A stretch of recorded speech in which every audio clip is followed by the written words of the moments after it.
Today we will continue our journey through Srimad Bhagavatam. Let me share my screen. Om Namo Bhagavate Vasudevaya. Om Namo Bhagavate Vasudevaya. Om Namo Bhagavate Vasudevaya. Reading from Srimad Bhagavatam, Canto 10, Chapter 51, verse 35 through 42.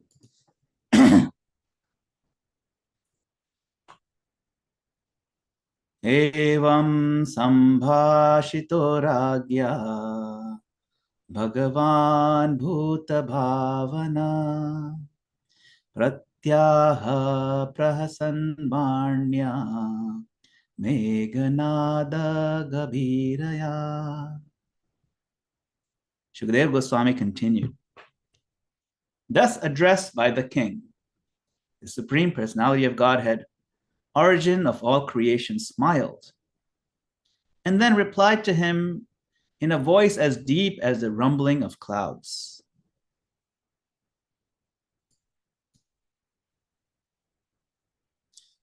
Shri Bhagavan Uvacha Janma Karma Bidhanani Santimenga Sahasrasha Na Sakyante Nusankyatum Anantvan Mayapihi.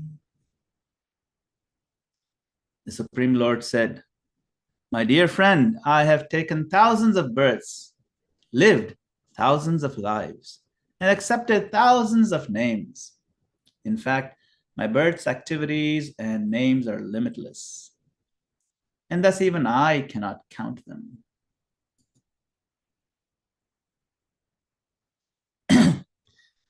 Kvachid rajam sivimame parthivanyu janmabhi guna karma bhidanani name janmani karhiche. After many lifetimes, someone might count the dust particles on the earth. But no one can ever finish counting my qualities, activities, names, and births.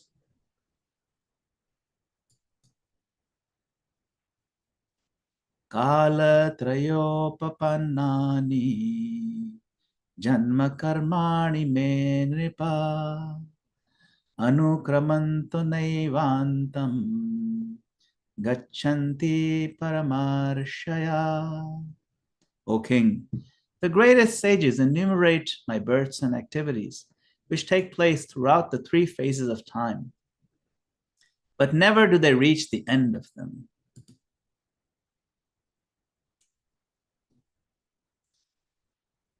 Tathapyadyatananyanga Shrushnusva gadato mama Vigyapito virinchena Puraham dharma guptaye Bhumer bharayamanam Asuranam kshayaya cha Avatirno yadukule Grihana kadundubhe Vadanti vasudeveti Vasudeva sutam himam.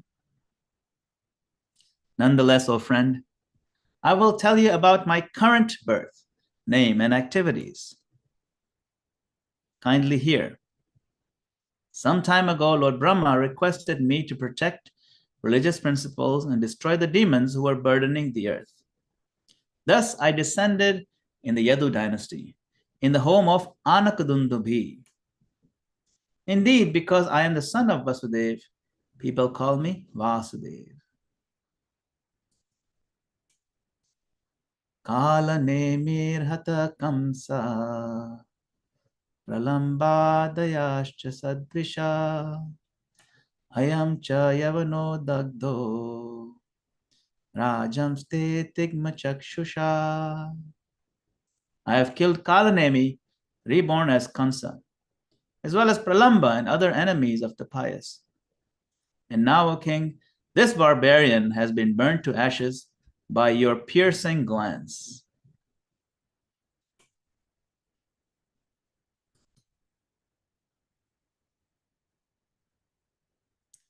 Soham tavanugrahartham guhametamupagata prarthita prachuram purvam tvayaham bhaktavatsala.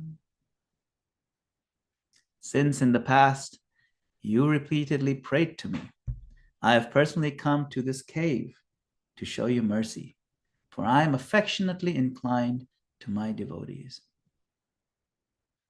Purport by His Divine Grace A.C. Bhaktivedanta Swami Srila Prabhupada. Srila Prabhupada ki jai. It is apparent from this verse that Muchukunda was a devotee of the Supreme Lord. He had prayed for the Lord Association, and now Sri Krishna granted his fervent request.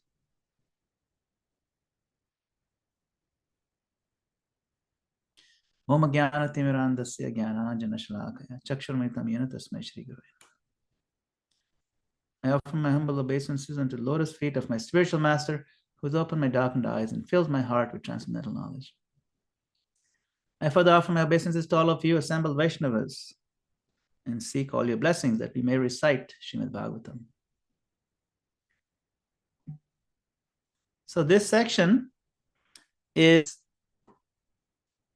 if you haven't figured it out, it's about this king who was sleeping in the cave. His name is Muchukunda, great devotee of the Lord. And by the arrangement of the Lord, he got Muchukunda to destroy the demon named Kalyavan. And after that destruction happened, then Muchukunda offered his prayers. So here we see the Lord telling King Muchukunda about his various births and how his incarnations are unlimited and there's no end to his glories. So it's a very sweet overview. And he's saying, let me tell you about this current birth. See, because Muchukunda was sleeping in the cave the whole time. Krishna's glories were broadcast all over the world. But Muchukunda was sleeping because he'd been sleeping for a long time, like thousands of years. Because he was really tired. Sometimes you just need one of those really long, anyway. He'd been fighting a long time. So he really needed some rest. So he missed out on all the news. So Krishna is catching him up. Let me tell you about this current avatar. So this is what I did.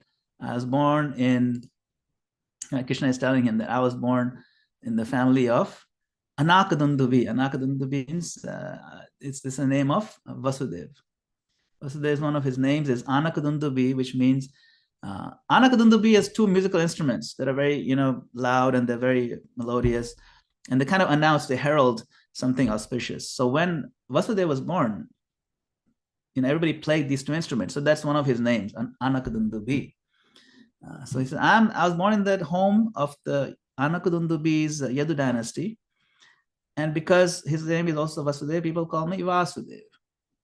In fact, the opening lines of Srimad Bhagavatam, Om Namo Bhagavate Vasudevaya. It's his identity. So Bhagavatam is about Vasudeva. See. And then I killed Kansa, and I killed Pralambasur, among other demons, just named two of the demons out of many. And now, my dear king, my dear devotee, you have also helped me in unburdening the earth by killing this Kalyavan. But he's coming to the point that you repeatedly prayed to me. And so I've come to give you my personal association. I'm not asking you to come and visit me in the temple. I'm coming to your house. I'm coming to your, resting area, your man cave, if you will. Literally, it's his man cave. He's in a cave and just needed a rest by himself. Sometimes they need that. So I'll come to you. And he granted that request. So I've highlighted in this verse, Tvayaham Bhaktavatsala. So of all the many amazing qualities of the Supreme Lord, the one that brings great joy to his devotees is this one quality of him being Bhakta Vatsala, affectionately inclined, he says, to my devotees. The word Vatsala comes from Vatsa. Vatsa means dear child, but actually it literally means my dear calf, baby cow. Because Krishna is so kind toward his calves. He just adores them. He showers them with affection. And he sees his own devotees as his own calves. Vatsa.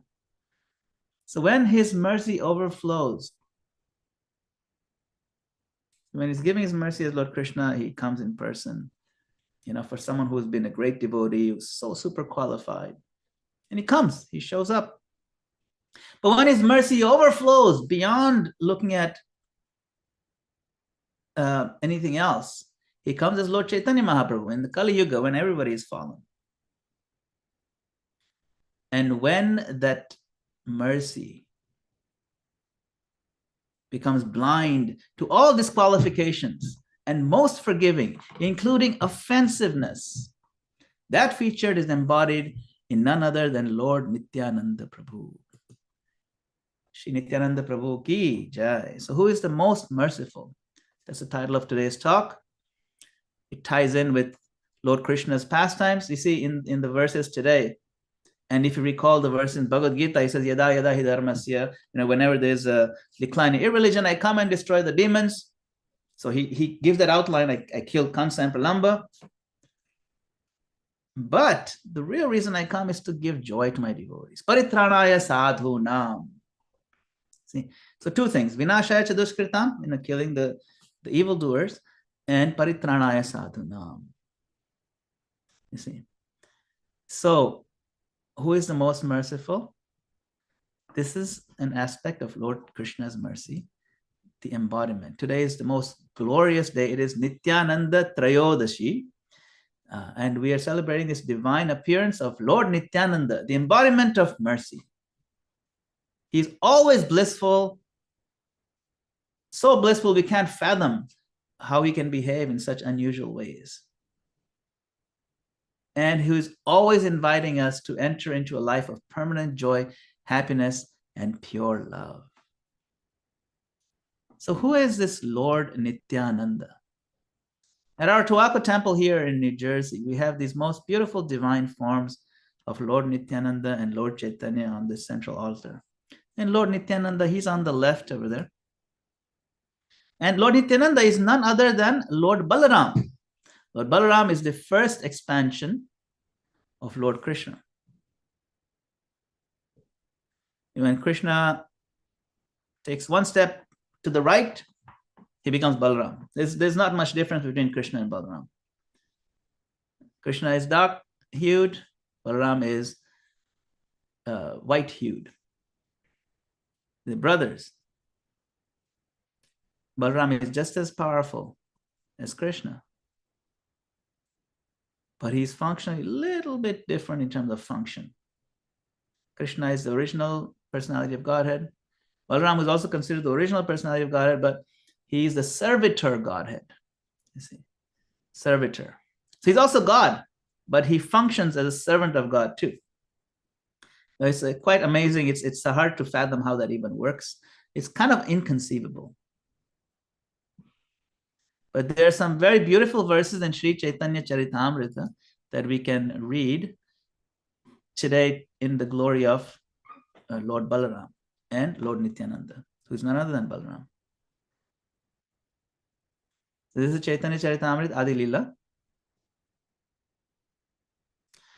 Shankarshana Karanato Yashayi Garbhodashayi Chapayogdishayi Sheshashcha Yasyam Shakalas Nitya Nandakya Rama Sharanam Mamastu.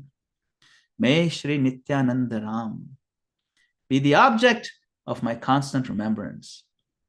Shankarshana, Sheshanag, and the Vishnus who lie on the Karana ocean, the Garbha ocean, and the ocean of milk are his plenary portions and the portions of his plenary portions. may have heard this word plenary many, many times. What does that mean, plenary portion? So plenary means that expansion, plenary expansion, has all the potencies of the original. Not missing any of the powers, the abilities, the capacities. Nothing is missing. That is plenary portion.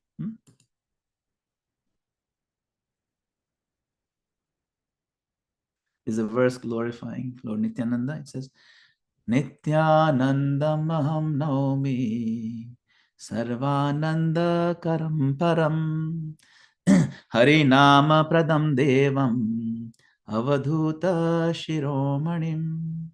I bow down to the Supreme Lord Nityananda Prabhu, who is the awarder of the highest joy to all, the bestower of the holy name, and the crest jewel of all Paramahamsa mendicants.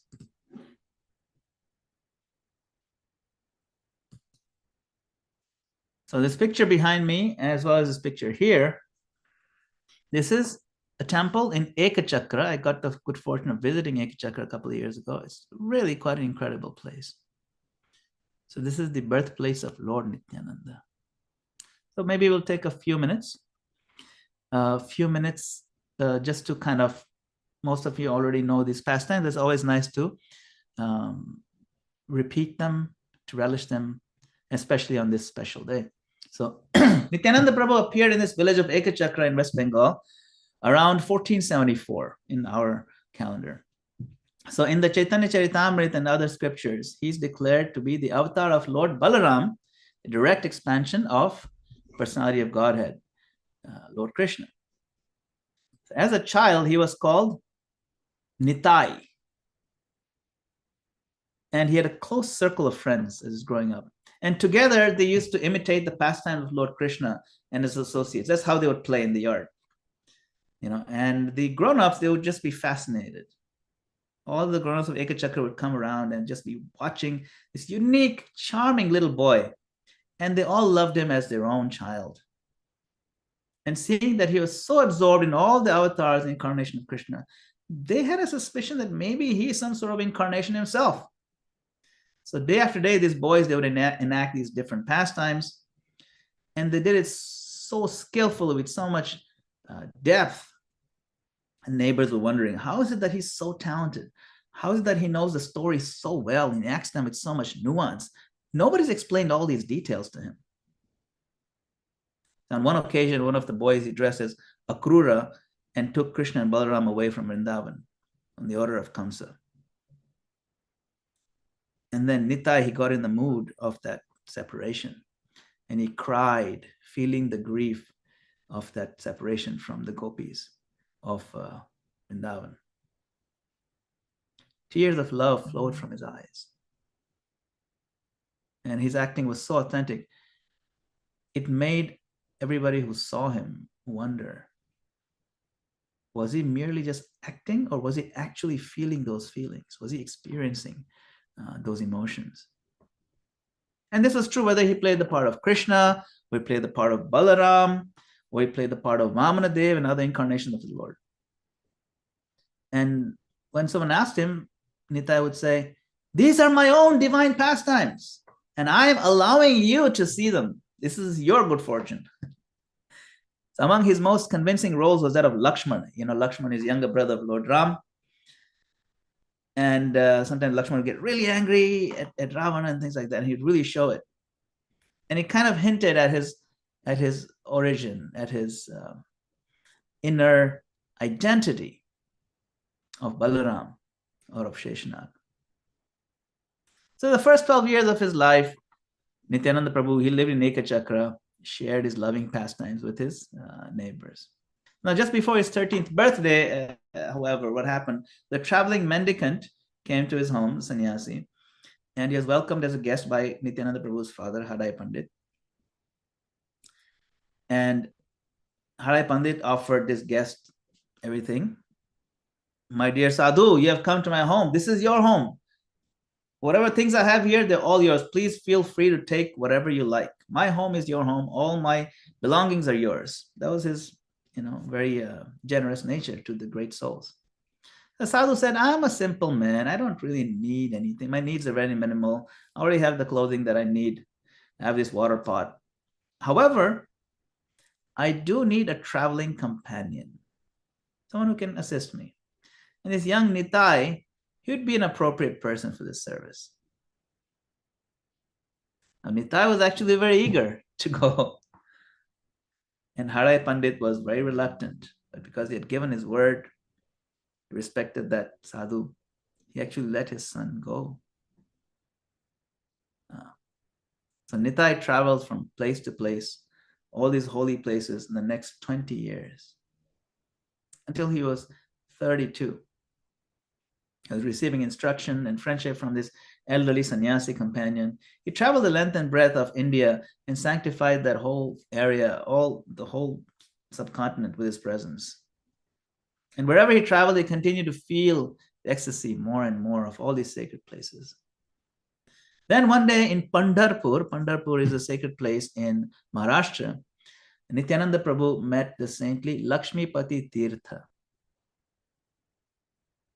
Lakshmipati Tirtha is the one who initiated him. He was getting these very intense dreams of Lord Balaram. And when he met Nityananda, he was convinced that this beautiful personality is none other than Balaram himself. So they developed a deep and devotional relationship.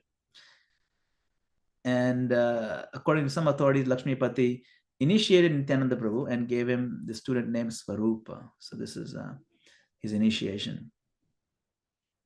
Now, Lakshmipati's very famous other disciple was Madhavendra Puri. See, Madhavendra Puri is the one who received direct instruction from Lord Gopinath. You know, the whole story of Kshirchor Gopinath, that's Madhavendra Puri. See. So because Madhavendra Puri was his senior godbrother, Nityananda Prabhu treated Madhavendra Puri like his own spiritual master. There's a very sweet relationship there. Then the year 1506, after traveling through many dense forests in this trance-like state of devotion, Nityananda Prabhu reached this land of Nadia, where Caitanya Mahaprabhu was living. And when the two lords finally came eye to eye, they were immediately both overtaken with waves of ecstasy. Now, Lord Nityananda was 32 years old and Mahaprabhu was only 20 years old. And they each felt now their lives are complete. And they ran to each other and embraced so tightly and cried and roared. And it seems like rivers of tears of ecstasy. And Nityananda Prabhu, who is identical to Lord Balaram, you know, he was so much bliss. He was in just incredible bliss. So very soon after this meeting, Lord Caitanya Mahaprabhu then tried to honor Nityananda Prabhu with the Vyas Puja ceremony, because he is the Guru Tattva himself. He is the embodiment of the mercy of Guru. That's Lord Balaram. So he said, you are Guru. So I'm going to now celebrate Vyas Puja and we'll glorify you. We'll do Guru Puja for you. But Nityananda Prabhu protested and grabbed all the worship articles and worshipped Lord Chaitanya instead. He said, no, you are the supreme, you know. And Nityananda Prabhu kept repeating that, you Nimai Pandit, you Mahaprabhu, you are my Lord and Master. You are my Lord and Master. Repeatedly, over and over again. Nityananda Prabhu would sing, Bhaja Gaurango, Kaho Gaurango, Lo Gaurangero Namore, Je Jano Gaurango Bhoje, Shehoy Amar Pranore. Everybody, you please worship Gauranga. Shout Gauranga, Kaho, call Gauranga. Say the name, Loho Gauranga Namore. Say the name of Gauranga. Whoever worships Gauranga, Je Jano Gauranga Bhoje, Shehoy Amar Pranore. That person is my life and soul. So this is Lord Nityananda's own words. So there's constant competition of who will serve whom. And the transcendental love for each other is indescribable. From this point until Mahaprabhu left for Jagannath Puri, Nityananda Prabhu was always by his side. And Krishnadas Kaviraj and both Krishnadas Kaviraj and Vrindavan Thakur, the biographers of Lord Chaitanya, they say that Nityananda Prabhu holds the key to Mahaprabhu's heart. So one who thinks you can attain love of God without first getting Nityananda's mercy is living in an illusion, an hallucination. So this story is very famous. Mahaprabhu asked Nityananda Prabhu one day to him and Haridas Thakur, you should go and preach to everybody. Tell them, go door to door, preach to them. And Nityananda Prabhu came across these two ruffians, Jagai and Madhai. The Jagai and Madhai, they're born in very good families, but they become very degraded, and they were committing so many sinful activities that even Chitragupta, the scribe of Yamraj, could not keep up with them. They were just endlessly violent, vicious, sinful. So when Haridas Thakur and Nityananda tried to approach these men, they were already, these guys were already like drunk and pretty violent rage to begin with, and they didn't like to hear the name of the Lord. So, Madhai, he took a broken clay pot and hit Nityananda Prabhu's divine head so hard that he created an injury, and Lord Nityananda then exhibited a flow of blood.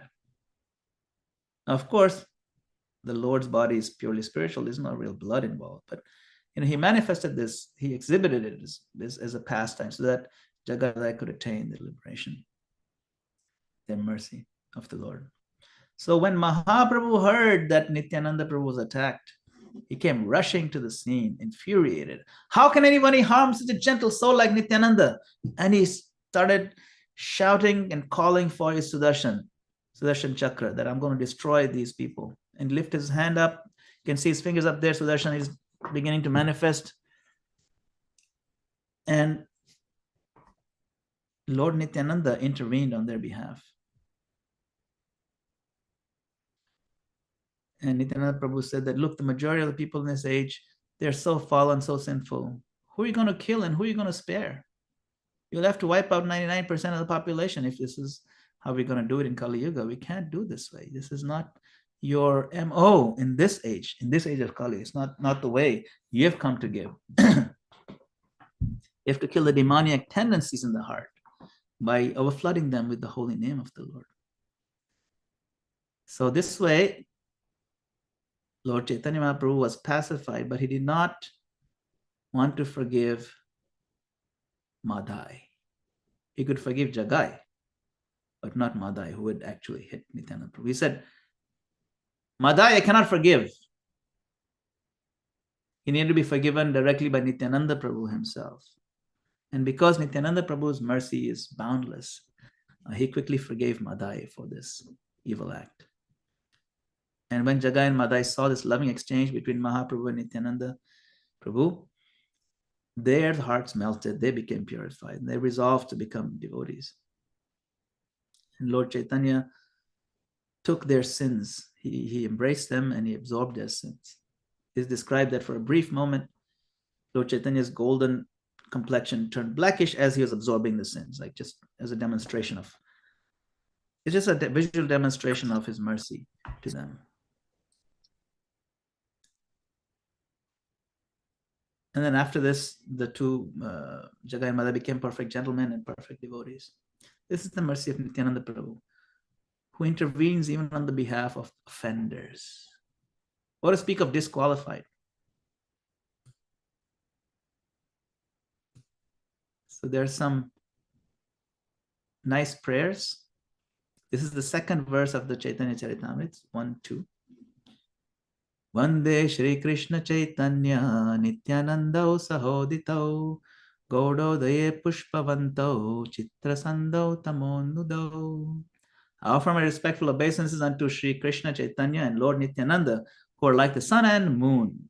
They have arisen simultaneously on the horizon of Gauda, dissipate the darkness of ignorance, and thus wonderfully bestow benediction upon all. So I read this recently, a little article written by His Holiness Sachinandan Swami Maharaj. This is the battlefield of Kurukshetra. Now, Lord Krishna had taken a promise that he will not attack anybody or he'll not lift any weapons. That's the condition, the deal. I will not lift any weapons. I can do any other service, but not weaponry. So when Bhishma attacked Arjuna severely one day, a volley of arrows, Krishna could not stop. He broke his own promise to not pick up any weapons. He jumped off his chariot and he picked up a wheel from another broken war chariot as a weapon.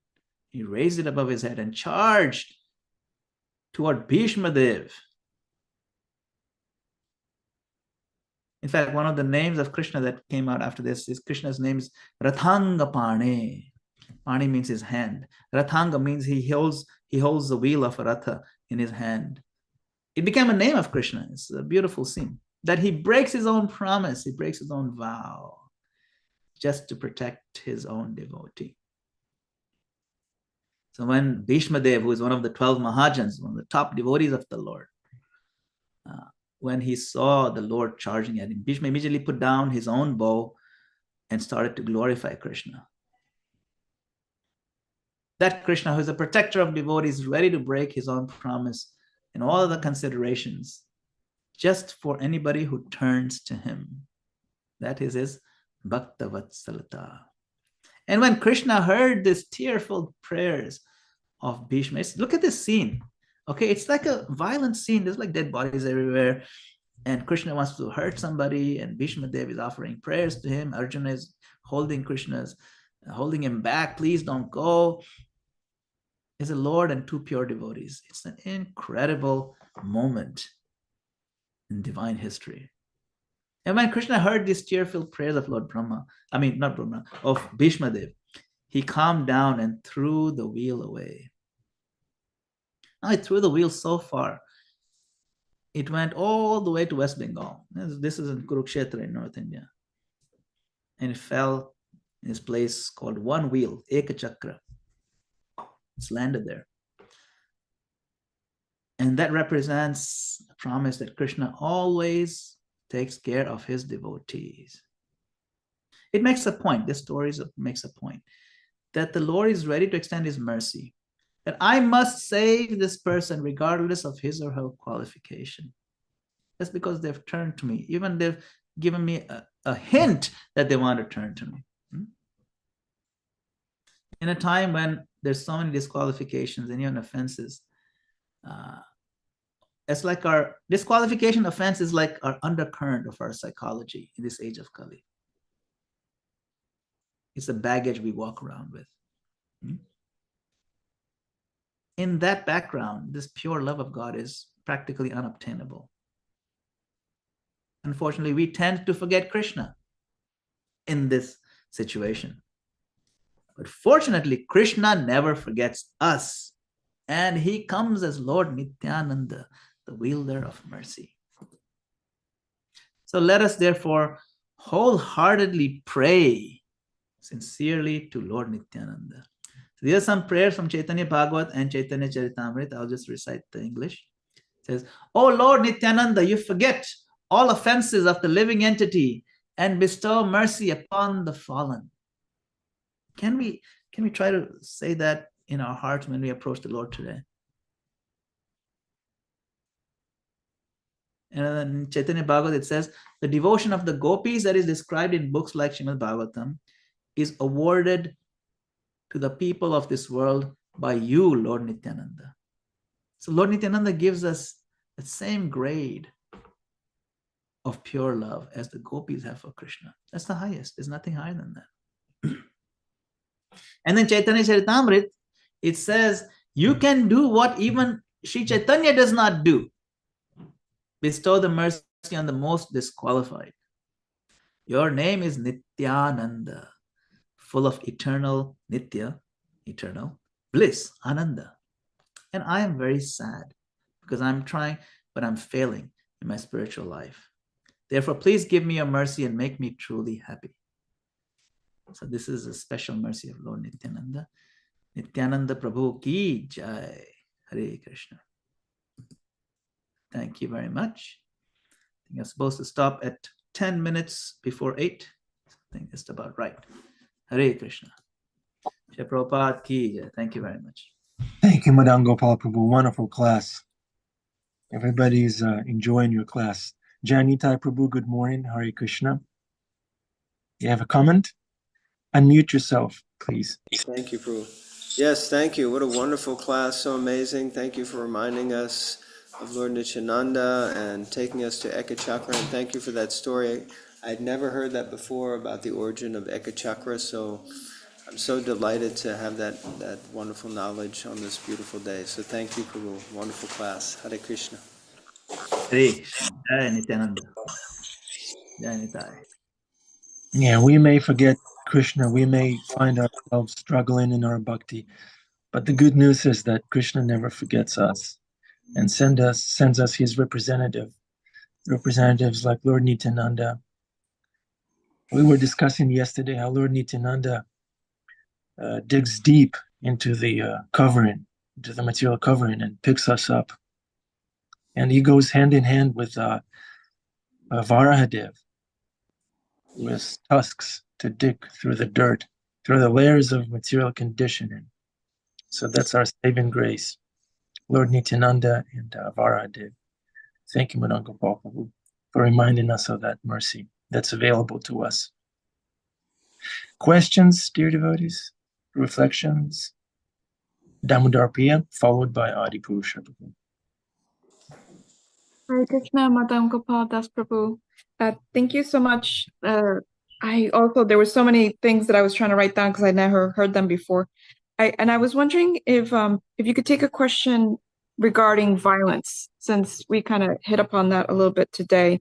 I was reading Bhagavad Gita 2.21, where Srila Prabhupada speaks in the purport about how violence for Krishna is okay. And I had these questions come up, and I figured you're a perfect person to ask this to, about like, how does one know where the violence is sanctioned by God, and how do we not have it lead into, like jihads or crusades or all these other instances in history that we've known of people, doing violence, saying that it was sanctioned by God. So how do we just kind of process that? I don't know if my question makes sense. Thank you. Yeah, thank you. No, this is a very good question.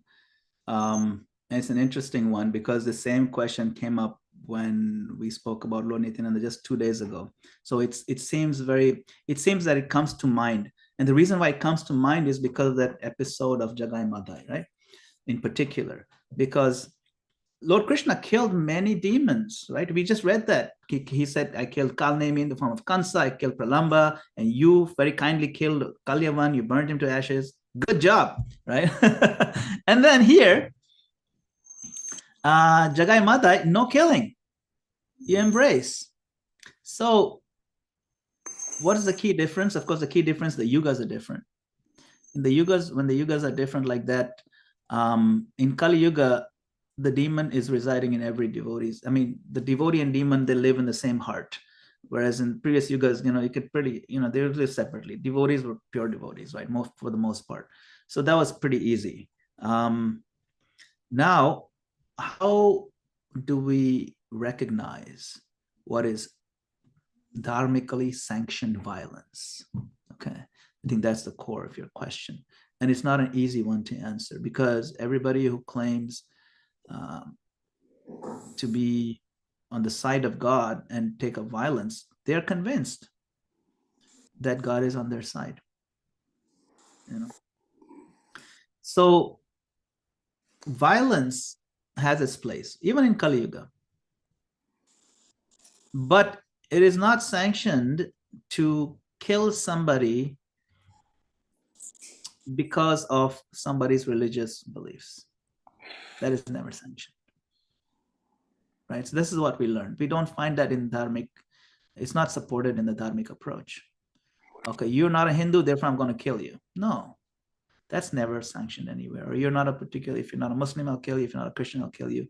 There have been crusades, there have been jihads, there have been all kinds of holy wars in the name of God. and it's kind of silly in many ways. It's unfortunate and it's silly, right? Like sometimes, especially what they call the holy war, it doesn't make any sense that, just thinking of, there was this really interesting image of like two battling, what do you call, two battling factions, and one was like saying that there'll never be peace unless you accept our duck god, and then the other side is saying there'll never be peace unless you accept our rabbit god, and they're both having flags that look exactly the same. One is a duck and one is a rabbit. It's just how you look at it.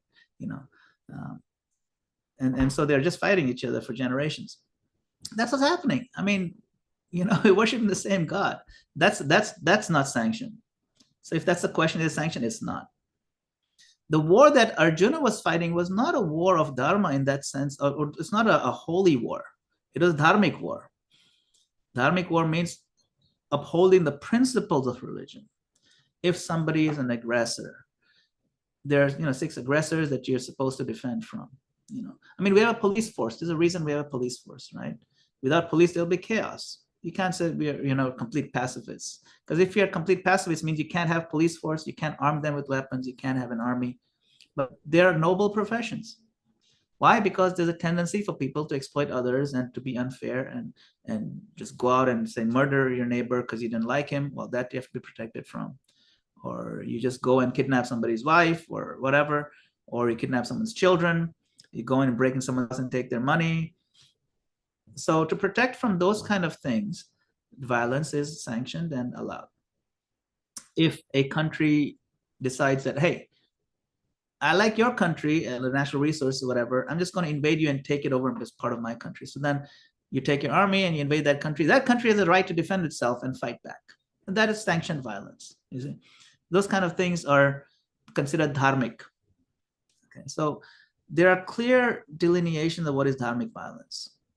The point in today's class was that the Lord's modus operandi, MO, in this age of Kali is a non-violent approach of spreading love of God. And if we look at Prabhupada's teachings, he used the same approach in the sense he would not highlight that, hey, don't be a Christian, don't be a Muslim, you become, a Hare Krishna. He didn't say that. He said, whatever tradition you follow, if it leads you to love of God, and follow it. And if you find that when you chant with us, you feel more bliss or ecstasy, and if you learn with us, study with us, that you find there's more details, please join us. You're welcome. You don't have to give up your label, don't have to give up your identity. In fact, there's some Christian or Catholic priests who chanting Hare Krishna many rounds, but they still remain in their priestly order, and they're quite famous. There are even some Muslim leaders who do that. They chant Hare Krishna, but they remain as Muslims. They're Muslim priests, even whatever. And these are examples of how, we don't have to fight about everything. That's just childish and silly and petty. That's what we want to overcome.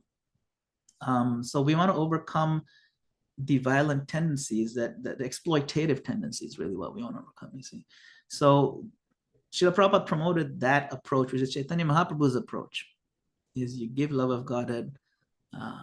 Violence is not our job. The devotees who are, especially our preaching devotees, we are trained to be Brahminical, Of course, there are many devotees who will be Kshatriyas, and their job, they'll be in the police force, or they'll be in the military, or security guard, or whatever. That's also required. Everybody is devotees, you see. On Harinam, there's a bouncer always. There's a devotee Yes, who's serving as a bouncer, Yeah. not important service. And Harinam, everybody's bouncing, but you do need a designated bouncer who's going to watch out for, to make sure that people don't come and attack us and stuff like that. Yeah. So that's the Kshatriya service is needed. So yes, there is a requirement for defense purposes, and you can see there's a shift, right? I think around the Second World War, the U.S. had a Department of War. It used to be called Department of War. It was a Secretary of War. It sounds odd now. Then they changed it. They call it Department of Defense, because war means you're going out, you're being aggressive, right? Defense means, okay, it makes sense. Okay, we have a right to defend myself. Of course, nowadays Department of Defense goes and whatever, does everything, but still, at least the naming is kind of, so that at least that's understood, right? I hope that helps. It's a very tricky question. It's not something you can address in just a few minutes. Thank you. There's that story with a cobra, and the cobra became a devotee, and everybody started taking advantage of the cobra, abusing it. And then Narada Muni, I think it was, that suggested that the cobra should show its teeth, but you don't have to bite, but show your teeth. There's one story from Harinam. There was a Harinam, and there was a drunk person. He started harassing the Matajis, the devotees. So then this big brahmachari comes up to him and says, "Look, you see this big fist? Now you should go away. See my big fist?" He didn't hit him or anything, but he showed him fists. Yeah, so just illustrate. I hope that helps, Madana-gopāla Prabhu. I hope I'm making sense. That's the best example. That's a great example. You have to show strength. In fact, in the Art of War, Sun Tzu, very famous Art of War book, Chinese, war strategist. He wrote this book called The Art of War, and he says, when you're strong, show weakness. When you're weak, show strength. You'll always get ahead. See? So, yeah. Yeah. Thank you, Prabhu. Okay. Thank you. Damodar Priya looks satisfied. He's been with the That's all that matters. If Damodar Priya is satisfied, everybody's satisfied. Yeah. That's our criteria. Srila Prabhupada says, if the women and elderly are happy, then the society is good. Is that right? Yeah, I saw in someone's kitchen. She said, if mama ain't happy, ain't nobody happy. So I think it's true. Yeah. Okay, Adipusha Prabhu, quick comment. Well, actually, the deities are going to open at 8:30 today, so if you want to go after Glow for a little while, or maybe they're going to do, Johnny Todd, do you want to do Guru Puj first? You want to do Guru Puj while you're waiting? Yeah, We're going to do Guru Puj now. Okay, so should we stop the class? I have no idea, but it's up to them. The Native American tradition, the only people who vote are the elderly women to see who the chief is going to be. It's an interesting way of managing things. We're very much grateful for this class. It's just so excellent, and especially be reminded that Lord Nityananda is forgiving. I mean, it's just so wonderful to know that somebody who's manifestation of Krishna forgives us for the mistakes we make, because it's so painful to try to keep a good standard but make mistakes, and then somebody says, okay, keep going and don't be discouraged. It's so kind to hear that. I just wanted to share that last year on Gaur Purnima, the full moon festival for Lord Chaitanya's appearance, I happened to be going over the Manhattan Bridge. There's a bridge from Manhattan to Brooklyn, and the bridge, it's very, very high. It's like being 25 or 30 stories in the air, and it's over the river, and you can actually see 360 degrees. Very mystical experience that Krishna gave me. You can see the horizon all the way around, and at that moment, when I was going over the bridge, the sun was going down and the full moon was coming up. And I could see both horizons, and it's so like, wow! The creation is attesting to the glory of Lord Chaitanya. So he just read that verse about how Lord Nityananda and Lord Chaitanya are like the sun and the moon, arising simultaneously on the Gaudiya to dissipate the darkness and wonderfully bestow benediction upon all. And I wonder if we could organize a Harinam to go across the Manhattan Bridge this year for Gaur Purnima. Actually witness that, because it's so amazing to see the creation in line with the teaching in such a powerful way. The sun and the moon both visible at the same time, the full moon coming up in the See it sun. every day out here in the country, Prabhu, and you're welcome to come and visit. In the city, you don't even see the sky most of the time, just a little sliver. Bhima is performing a horse sacrifice. He has to stay up all night for the last night and the next 2 nights, putting his horse's hoof in ice water all night because the horse has a digestive problem. So Bhima, we're praying for your Krishna consciousness. He's chanting to the horse all night. Well, good. So there's going to be Guru Puja, and then the deity darshan won't be until 8:30. Well, you have to go now for Krishna's prasad distribution. Johnny Prabhu? Yeah? Okay, we're gonna wrap it. We're gonna wrap it up. We can wait 30 minutes. Janitai, was nice seeing you. Nice seeing you. You look so sane, so sattvic. Okay. The encouragement, Prabhu. You should have seen me earlier. I did my hair. Look, Garsharan's here. Krishna, welcome back. With a big Thanks, smile. nice comment. Thank you. Thank you, Madana-gopāla Prabhu. Wonderful class. Very hope-giving as always, and shastric and profound. Thank you.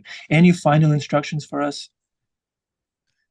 Not instructions, just want everybody to really absorb the mind and the heart in the amazing glory of Nityananda Prabhu all day as much as possible. And let us see if we can exercise some gratitude for what the Mahaprabhu and Nityananda Prabhu has given us. And if the more gratitude we have, the more it'll help us overcome any negativity, any darkness in our heart. And it's a constant fight, but it's an easy one because the moon of Nityananda Prabhu's presence has risen and there's no more darkness. Hare Krishna. Shri Prabhupada ki jai. Hare Bol. Madana-gopāla Prabhu ki jai. Okay, dear devotees, wear something blue today to honor Lord Nityananda. Okay. Hare Okay. Hare. Love you all. Haribol. Happy Nityananda Trayodashi. It was nice seeing you. Jai.